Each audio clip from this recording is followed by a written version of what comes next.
What is up, everybody? Welcome to the Week 18 DFS MVP, the final iteration of the regular season. I am your host, TJ Hernandez, the director of DFS at 4for4.com. As always, with my co-host, Matt Savoca. Today, we will be going over our favorite values of wacky Week 18. Like always, if you are playing on Yahoo this week, the Yahoo podcast dropped a couple days early, so that is up right now on the DFS MVP as well as the Yahoo fantasy feeds, as always, with Yahoo's Matt Harmon. And one more GPP Last Look show left this Sunday at 8 a.m. Pacific, 11 a.m. Eastern. Again, that's on our subscriber-only Discord. If you don't know yet, make sure you get signed up for that. We've dropped our rest of season price again.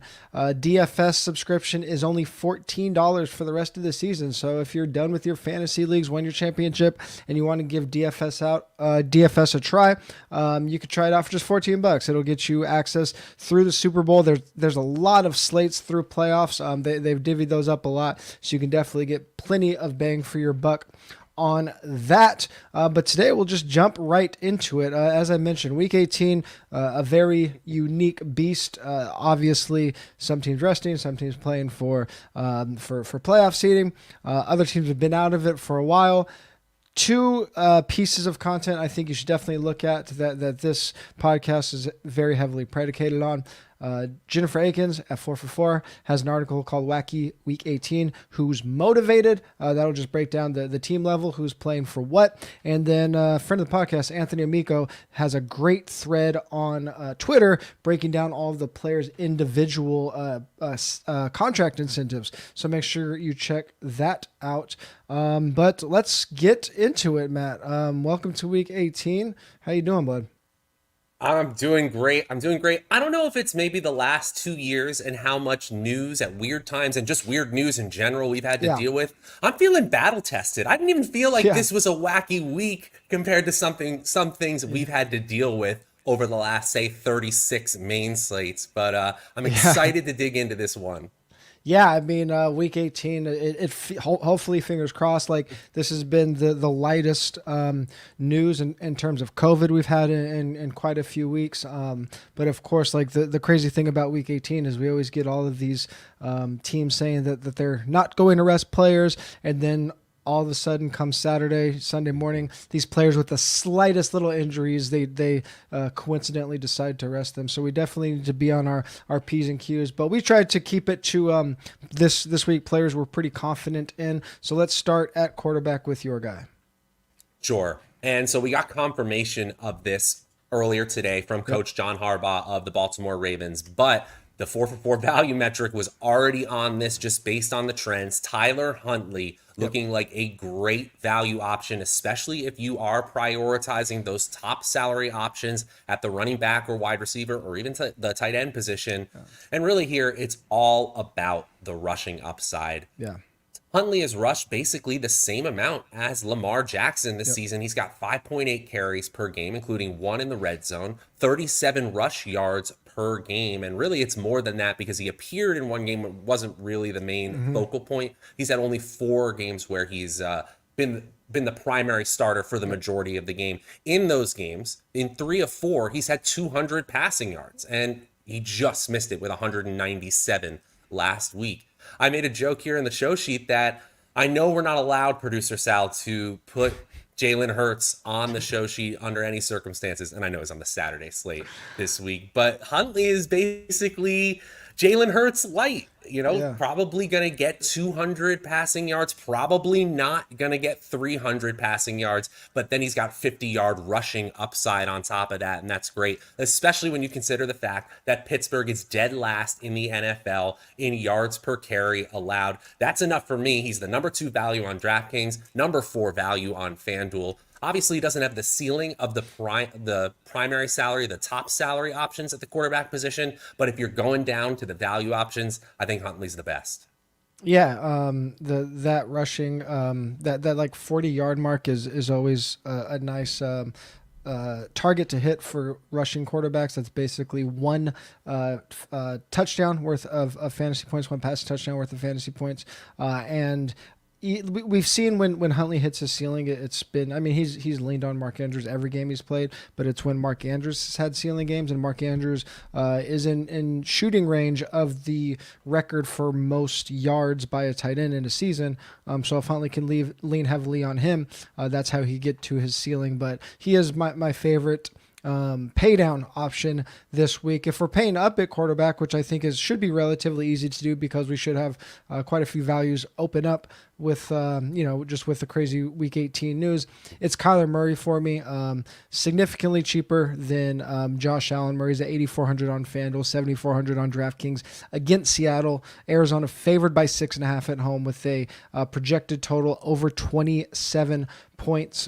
This is the only game on the slate with a total over 45. The total is 48. So if a game does shoot out, this is the one that people are going to be looking to. As far as team motivation goes, Arizona wins the division with a win and the Rams lost, so they should be going full tilt in this game. That Rams game is at the same time, so no worry about them taking their foot off the gas and knowing the Rams results. The highest, again, as I mentioned, highest over under, and Kyler Murray has been on kind of a tear lately, 20 fantasy points in consecutive games. He's really been getting it done on the ground like you talked about with Huntley.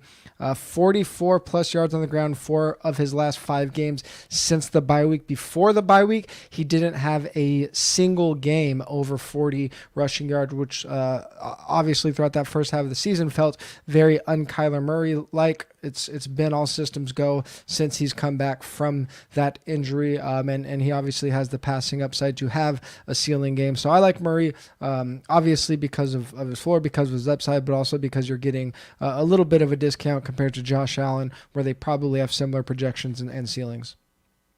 Yeah, and don't worry, we'll bring in Josh Allen indirectly, basically, for the rest absolutely. of the podcast. So we'll talk about it. I'm glad you brought up Murray here. And there was a couple times last week where he took off running, and I was like, oh, Kyler's back from a rushing standpoint. And that definitely was good to see. I'm certainly not the biggest film grinder in the world, but you can tell when a player's running at full speed, and Kyler was able to last week. And especially, you got to mention not just the highest total game on the slate, but the highest total game in a week where these totals are atrocious. They're disgusting. Bring out Jordan Vanek's Z-scores. I like how he gets a whole statistical principle applied to him. That's pretty cool, Jordan. I know. But I digress. A 48-point total this week, that looks super appealing, especially considering Arizona has a ton to play for. Yeah, we've talked about that a lot. Like it's not necessarily the absolute total, but the relative total. So it's a pretty big one relative to the field this week. Let's move on to running backs. You like a player in a game where, in theory, they don't have anything to play for, but a big division rivalry, and I actually think both teams their regulars can have very good games this week. Yeah, and I think Dalvin Cook was at a press conference or talking after practice, and he showed off a shirt, basically implying that the whole team was entirely committed to playing this meaningless game as hard as they can, which is a great commitment to make in the beginning of the week if you're trying to project fantasy football stats. So Dalvin Cook obviously doesn't have the same floor and ceiling projection as a player like Jonathan Taylor. We don't expect that out of him, but Chicago is 18th in the league in yards per carry allowed. They're below average, basically in a ton of defensive metrics, 27th in PFF's team defensive grade.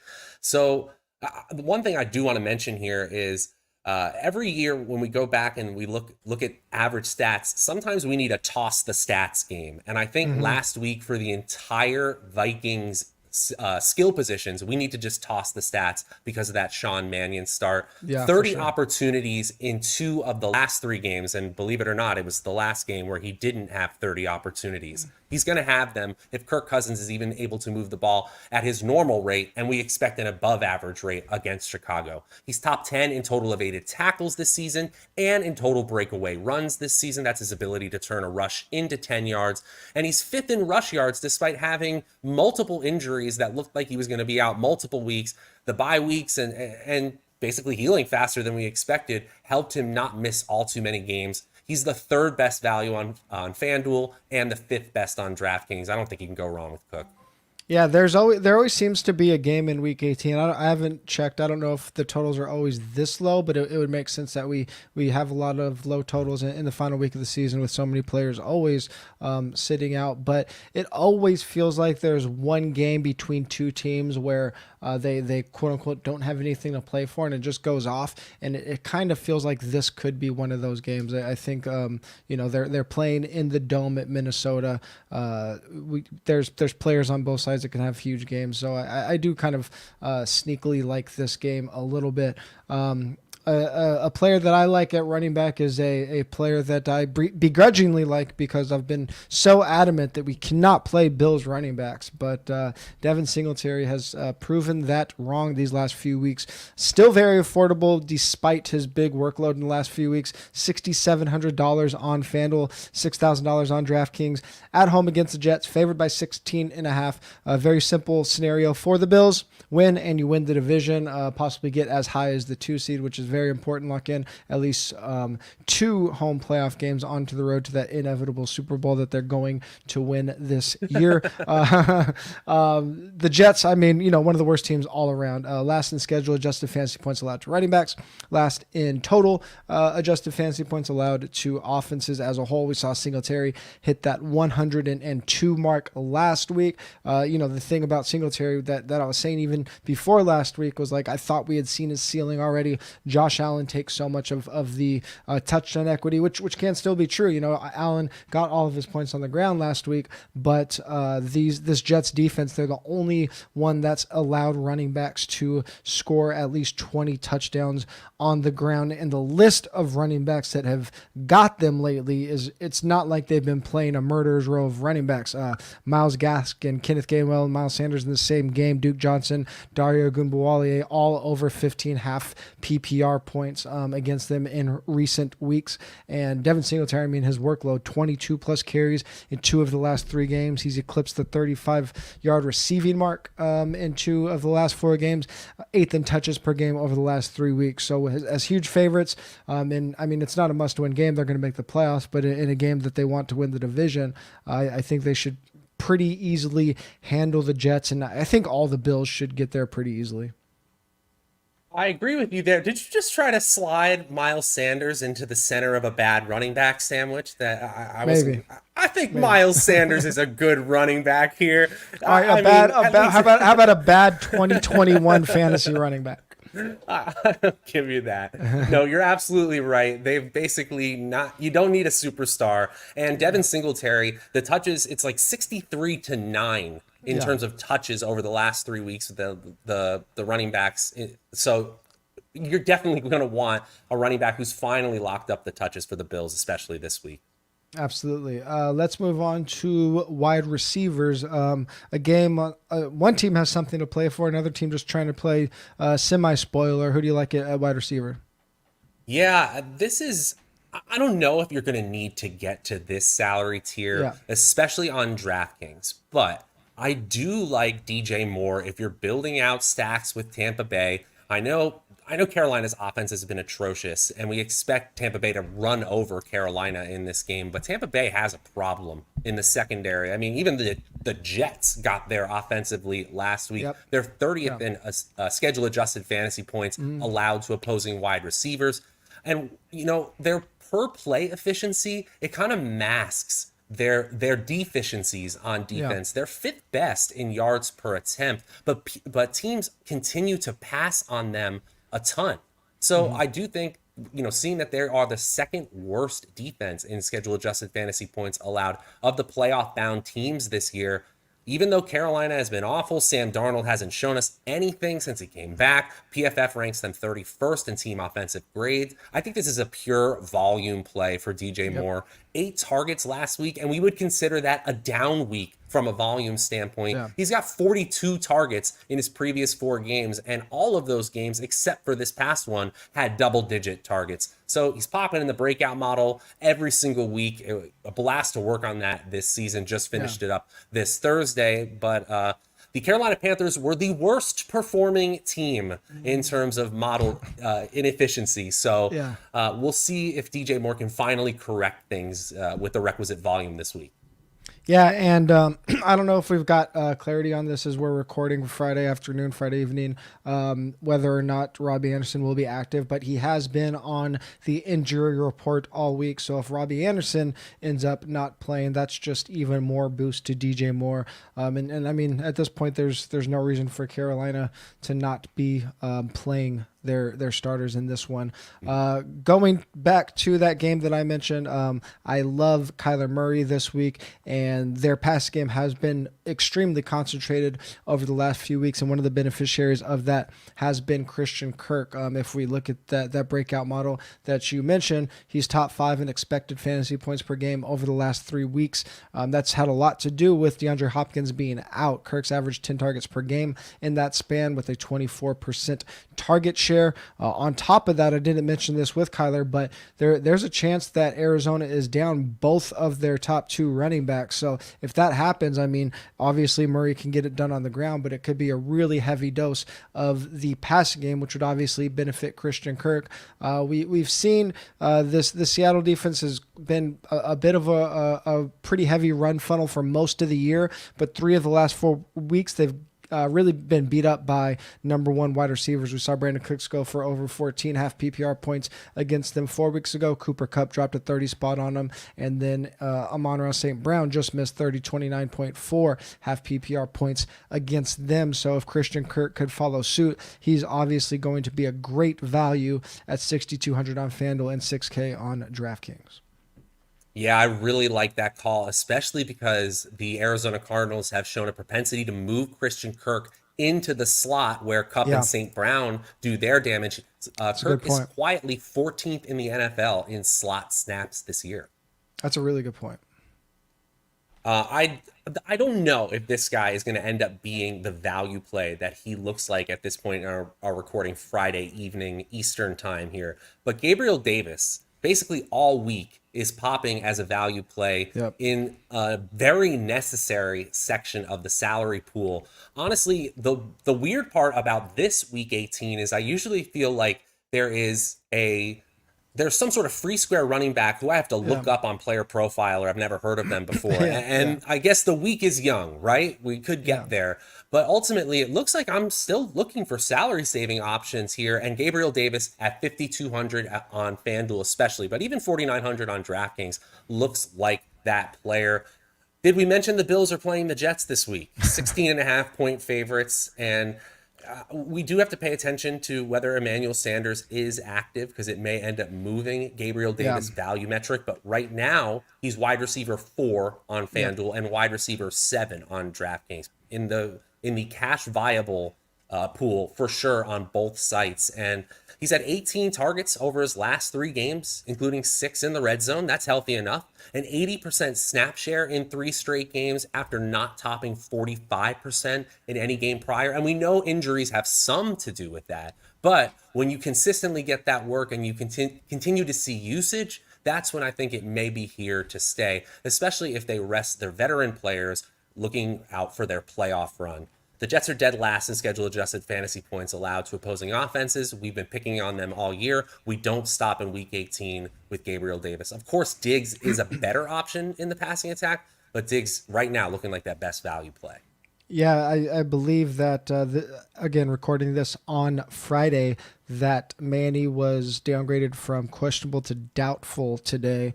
And it just seems like if the Bills are planning on making a deep playoff run, like, they're not going to shut Manny down, but I think it would behoove them to have Gabe Davis on the field as their primary number 2 out there. Like, he's just, Gabe Davis, I don't think Gabe is a great receiver. I think he could flash and be really good in this offense, considering that they have Josh Allen and Diggs. He does need to be relied on. But at this point, like, we've seen Manny after that hot start just not offer them much. So I think it makes sense that the Bills would want Gabe on the field.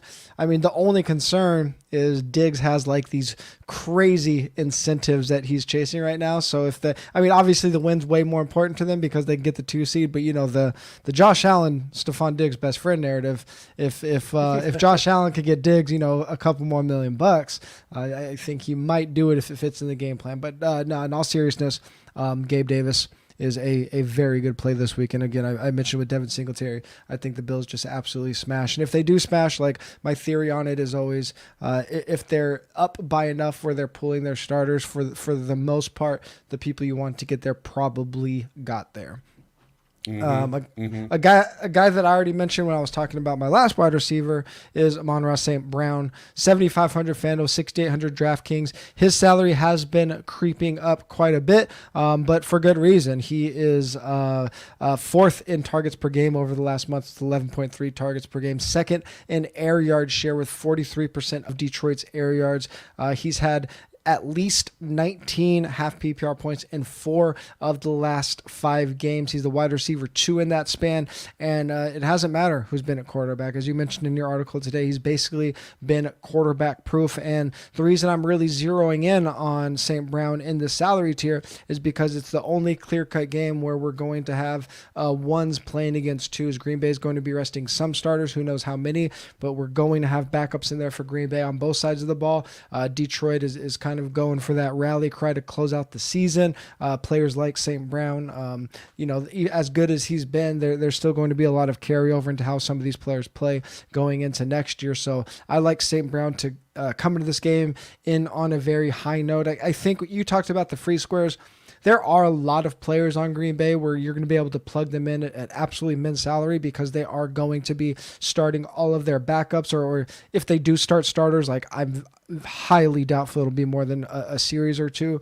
The only problem is they're going to be probably playing 3 receivers that are never on the field with a quarterback that's only been on the field once, and probably going to be splitting backfield carries. So we don't have like a clear guy to plug in there. Really good dart throws in tournaments, but I just don't know if we could rely on any of them in cash. But again, loving St. Brown here in this spot. Yeah, he's impressed me so much. I think they got a steal in the draft. Shout out to some of my best ball teams. He was one of my favorite late round picks. But I'm on Ross St. Brown. If you get there with Tim Boyle, you can get there in any matchup. Absolutely. Especially against backups. Yeah, for sure. Let's move it on over to tight ends. Yeah, absolutely. And so this player I think is really unique on the slate. We've already mentioned one of his teammates, but most viable tight ends fit into one of 2 categories this week. You've got value options with pretty low ceilings that sneak into the optimal lineup if you were to play this slate out over hundreds and hundreds of times just by getting a few catches and they happen to fall into the end zone. You got players like John Bates, who had 92% of snaps for Washington. They're favored by 7 points, although that game's going to have like 6 total points in the whole game. Hayden Hurst, if Kyle Pitts sits, is going to have a huge snap share as well. If they fall into the end zone at their prices, they have a huge percentage chance of being in the optimal lineup. And then you got these ceiling plays. You know who they are. They're Kittle, they're Gronkowski, Andrews with Huntley, and they can break the slate with a 30-point score. Zach Ertz, I should say the name in full at least once. Zach Ertz is that perfect balance of both, in my opinion. At 5,600 on FanDuel, 5,300 on DraftKings, he looks like that perfect balance of ceiling. He still gets to 25 or 30 fantasy points in the absolute best of his range of outcomes. So you're not really sacrificing that much, nor are you in median projection as well. You got double-digit targets firmly in his range of outcomes in this game against Seattle. He's had, team high total, he's had 40 targets over his last 4 games. Yeah. And so considering the fact that Seattle is 29th in schedule adjusted fantasy points allowed to tight end, I don't overweight that too much just because it tends to be high variance. But Ertz just looks like my favorite play. I'm not surprised that the value metric is propping him up so highly on both sites. Yeah, and for those wondering about would you play Ertz and Christian Kirk together for, we don't talk about Yahoo on this podcast, but for my Yahoo article, I actually wrote that up as my preferred stack, doubling Ertz and Kirk with Kyler Murray, just because the target share has been so concentrated and because I think they can score so many points. So in all formats, whether it be tournament or cash games, I do think you can comfortably play both of them together. And I've been in the minority a little bit on this, but at least on DraftKings, I've had no problem playing 3 players players from the same offense in cash in a week like this, I think it might actually make sense on a slate just where there's so many questions. Like, why not just lean into what we know about an offense that's really going for it? So I love the Ertz call there. I'm going to another one of the ceiling plays. You kind of rattle off some of our punt plays that we can go after. This one is almost completely narrative based for me. Rob Gronkowski at 7,400 on FanDuel, 6,300 on DraftKings. Now, Tampa Bay does say they're playing to win. They could still get the number 2 seed. I think the 2 seed is a very important seed because not only can you get 2 home games, you can steal home field advantage throughout if the 1 seed loses early on. But on top of that, Gronk can get to an extra 500 grand with 7 catches, an extra 500 grand on top of that with 85 yards, and another 500 grand with 3 touchdowns. Obviously, the 3 touchdowns is very hard to get to. 7 catches, 85 yards, very much in his wheelhouse for an extra $1 million. And just like we talked about with Diggs and Josh Allen, if Brady and Gronk are gonna ride this best friend narrative, I think Gronk will buy Tom Brady some extra avocados or something if he gets him an extra $1 million bucks. Obviously, no Antonio Brown. Everybody knows what's going on there. But last 2 weeks, 10 plus targets into his last 3 weeks, 10 plus targets in 2 of his last 3 games for Gronk. Hasn't had one of those ceiling games in a few weeks, but I definitely think it could be here against Carolina. I dig it. I dig any good Gronk narrative. 7 for 85 seems like it is pretty likely here. And he was kind of quiet in that last game against Carolina. I believe it was only 2 targets, but in all the games around it, we're looking at double-digit targets for Rob Gronkowski. I'm ready to say that's an anomaly. Yeah, 3 TDs, that's a little much, but 7 for 85, that's looking more likely than that USAA membership he's been trying to chase all season. Exactly. Let's move on to defense. We've already talked about this game quite a bit. We like this team to smash. Who's your defense? Yeah, we're going to play the Bills here. If you can fit the Bills into your cash game lineup, or really any lineup, I'm not fading them in tournaments altogether. It's worth playing the Bills against the Jets. Again, we've mentioned it all show long. They're 16.5-point favorites. They're no longer the number 1 team in schedule-adjusted fantasy points allowed to opposing offense, but they still might be my pick for the best overall defense in the NFL. They're first in yards allowed per pass attempt. They're second in points allowed per play, and they do that without sacrificing yards per carry. They're just league average in yards per carry. They're not, quote unquote, selling out to stop the pass at all costs. Yeah. And they're doing it.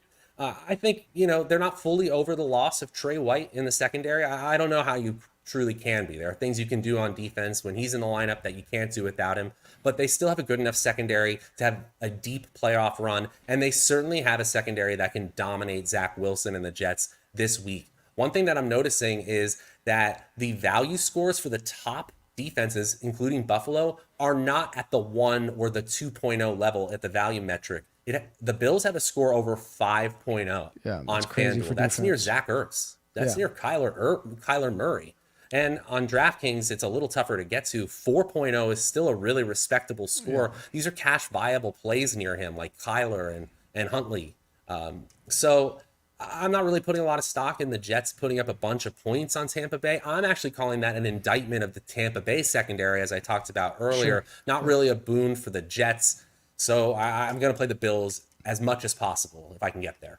Yeah, I think it's a really good week to pay up for defenses. We have a lot of huge spreads, and you could take some big swings this week because, as I mentioned, if you're especially in cash games, like you can jam it in there. I think in tournaments, especially if you're playing large field stuff, like you're probably gonna have to take some really big swings to win large field stuff. Like again, taking a swing on some of those Packers players playing some Bengals or Browns that we just have no idea how it's going to shake out. Like you really have to hope that you hit on some of those, and it leads to a really big studs and duds build, and the Bills fit into that.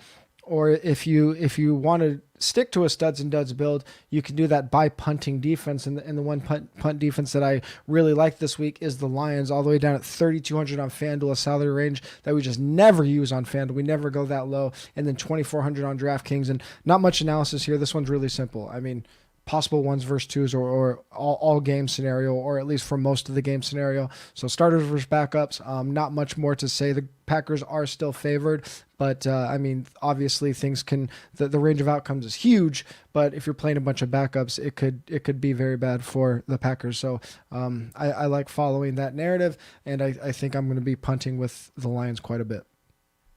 That makes all the sense in the world. When we chased Jordan Love's start last time, it didn't work out great. That was really because how the Chiefs' defense wasn't really playing that well. Yeah. I'm willing to go right back to the well. Yeah, seems like a lifetime ago that Love versus Chiefs defense.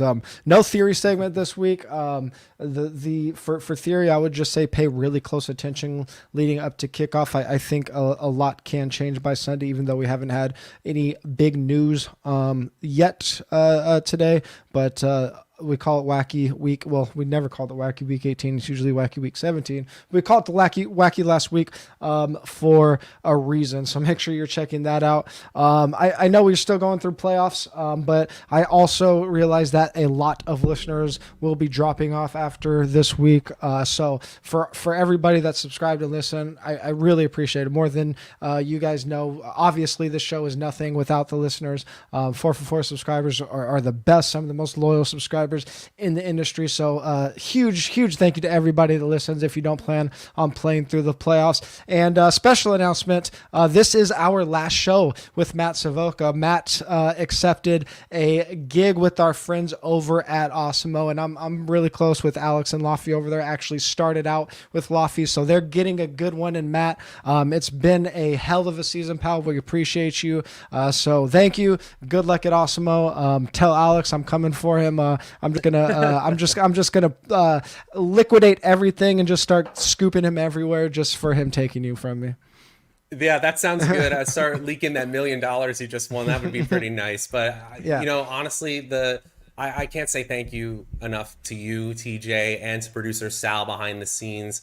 I don't know. If I can leave us with a little mini theory segment, if this is a little bit of a hot take, I actually think the hard work in anything you do is the easy part. It just takes a bit of time. It's the people who give you a chance to do the hard work, and you were one of those people for me. I'm always going to be grateful for that. I'm so grateful for the 4for4 subscribers who I got to meet this year, got to talk to. You guys are truly incredible. I hope I get to come back and say hello. I will really miss this and miss you guys. Yeah. We got a pretty close relationship with Osmo. I do work off season, in season shows with them quite a bit, so I'm sure we'll be crossing paths. And for those wondering, if you've been paying attention to our betting side of things, Ryan Noonan has been heading that up all year along with Connor Allen. So Ryan will be helping us out with some DFS stuff moving forward. He'll be helping me out with playoff stuff, so you guys will get the same great content. Ryan will be stepping in. He's worked with me in DFS in the past before, so make sure you're looking for that come playoff time next week. As always, if you're watching on YouTube, please check out our podcast. If you're listening on podcast, please check out the YouTube. Please follow our channel here on YouTube. Give us a like on the video. And if you are on iTunes, please rate and review the podcast. It goes a huge way in boosting up this podcast. And again, if you want to just dabble in some DFS to close out the year, rest of season price is only $14. We have one more GPP last look show with Jordan, so you'll be able to get access to that. You'll have access to our Discord throughout the season. And if you want more action, follow us on Twitter. 4for4 is at 4for4 football.